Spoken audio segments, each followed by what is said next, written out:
इयमस्मिन् स्थितोदारा संसारे परिकल्पिता श्रीर्मुने परिमोहाय सापि नूनं कदर्थदा उल्लासबहुलानन्त कल्लोलानलमाकुलान् जडान् प्रवहति स्फारान् प्रावृषीव तरङ्गिणी चिन्ताद्दुहितरो बह्व्यो भूरिदुर्ललितैधिताः चञ्चलाः प्रभवन्त्यस्यास्तरङ्गा सरितो यथा एषा हि पदमेकत्र न निबध्नाति दुर्भगा दग्धेवा नियताचारमितश्चेतश्च धावति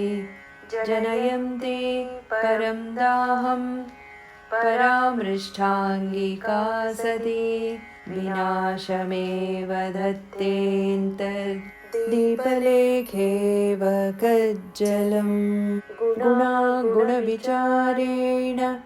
विनैव किल पार्श्वगं राजप्रकृतिवन्मूढा दुरारूढावलम्बते कर्मणा तेन तेनैषा विस्तारमनुगच्छति दोषासि विषवेगस्य यत् क्षीरं विस्तरायते तावच्चेदमृदुस्पर्शः परे स्वे च जने जनः वाद्य एव हिमं यावत् श्रिया न परुषीकृतः प्राज्ञाः शूराः कृतज्ञाश्च पेशला मृदवश्च ये पांशुमुष्ट्येव मणयः श्रिया ते मलिनीकृताः न श्रीः सुखाय भगवन् दुःखायैव हि वर्धते गुप्ता विनाशनं धत्ते मृतिं विशलता यथा श्रीमान् जननिन्द्यश्च सूरश्चाप्यविकथनः समदृष्टिः प्रभुश्चैव दुर्लभाः पुरुषाश्रयः एषा हि विषमा दुःखभोगिनां गहना गुहा घनमोह गजेन्द्राणां विन्ध्यशैलमहातटी सत्कार्य पद्मरजनी दुःखकैरवचन्द्रिका सुदृष्टि दीपिका वाद्या कल्लोलौघ तरङ्गिणी सम्भ्रमाभ्रादिपदवी विषाद विषवर्धिनी केदारिका विकल्पानां खेदाय भयभोगिनी हिमं वैराग्यवल्लीनां विकारोलोकयामिनी राहुदंष्ट्राविवेकेन्दोः सौजन्याम्भोजचन्द्रिका इन्द्रायुधवदालोल नानारागमनोहरा लोलातडिदिवोत्पन्न ध्वंसिनी च जडाश्रया चापलावजितारण्यनकुली नकुली जना विप्रलम्भनतात्पर्य जितोग्र मृगतृष्णिका लहरी वैकरूपेण पदं क्षणमकुर्वती चलादीपशिखे वादि दुर्ज्ञेयगतिगोचरा सिंहीव विग्रहव्यग्र करीन्द्रकुलबोधिनी खड्गधारेव शिशिरा तीक्ष्णतीक्ष्णाशयाश्रया नानयापहृतार्धिन्या दुराधिपरिलीनया पश्याम्य भव्यया लक्ष्म्या किञ्चित् दुःखाद्रुते सुखम् दूरेणोत्सारिता लक्ष्म्या पुनरेव तमादरात् अहो बदाश्लिष्यतीव निर्लज्जा दुर्जना सदा मनोरमाकर्षति चित्तवृत्तिं कदर्थसाध्या क्षणभङ्गुरा च व्यालावली गात्र विवृत्तदेहा श्वभ्रोत्थिता पुष्पलतेव लक्ष्मीः। इत्यार्षे वासिष्ठमहारामायणे वाल्मीकिये वैराग्यप्रकरणे लक्ष्मीनिराकरणं नाम त्रयोदशः सर्गः। Rama's narration on the evils of wealth.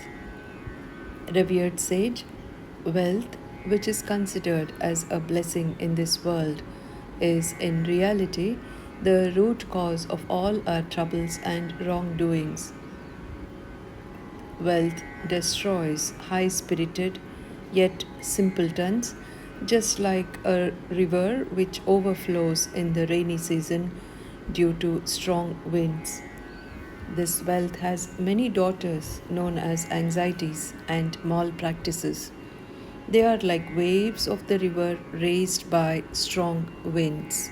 Wealth can never stand steady on her legs. Like a wretched woman with burnt feet, she limps from place to place. A lamp has the quality to burn and blacken its wick. Likewise, wealth too burns and blackens her possessor till it extinguishes him completely. Fools and princes alike are indifferent to the qualities of their so-called admirers and friends. Likewise, wealth is indifferent to the qualities and character of the person who acquires it. Milk given to a serpent will only increase the potency of its poison. Likewise, wealth which is accumulated by men only increase the evil qualities in them and prompts them to perform various acts of evil. Strong winds turn water into hardened frost. Likewise, wealth turns gentle and kind-hearted men into unkind and rude people who become utterly indifferent to their family, friends, and strangers. Just like precious gems, which are soiled by dust, lose their brilliance, likewise, those who are learned, brave, grateful, mild, and gentle are corrupted by riches. Riches increase happiness. This concept is indeed a myth. Aconite or monkshood plant contains poison in its own flowers and leaves. Likewise, wealth has an inherent quality to destroy its possessor by increasing his troubles, which lead him to his own destruction. Rich men live in utterly inaccessible and unapproachable places, just like a dark cave of a dragon and a deep dark forest of Vindhya mountains, which are inhabited by fierce elephants. Riches, like the shadow of night, overcast good qualities of men, and like moonbeams, bring to bloom the buds of their misery. They blow away a fair prospect like a hurricane and resemble a sea with huge waves of disquiet. For men of asceticism, wealth is like a killer frost which binds their mind to it, just like it binds to its surfaces. To men of liberal thinking, it is like a night to an owl. For men of reason and logic, it is like an eclipse to the moon. Just like lily buds bloom under the influence of moonbeams, likewise buds of foolishness and wrongdoing flourish under the influence of wealth. Wealth is transient yet colorful.